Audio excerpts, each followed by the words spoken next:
கோவை மாவட்டம் மருதமலை அருகே உணவு தேடி வீட்டிற்கு சென்ற யானையிடம் ஒண்ணுமில்ல போ சாமி என பேசி அதனை ஒருவர் அனுப்ப முயற்சிக்கும் வீடியோ வெளியாகியது. வண்டிக்காரனூர் பகுதியில் உள்ள தோட்ட பணியாளரின் வீட்டின் வாசலில் நின்ற யானை ஒன்று வீட்டிற்குள் இருந்து பை ஒன்றை எடுத்தது.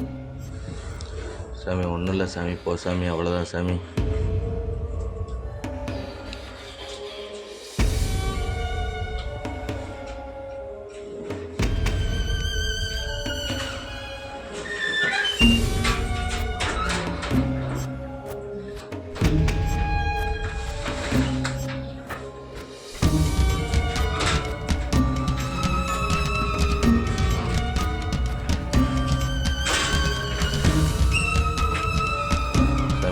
சாமி போ சாமி, அவ்வளோதான் சாமி.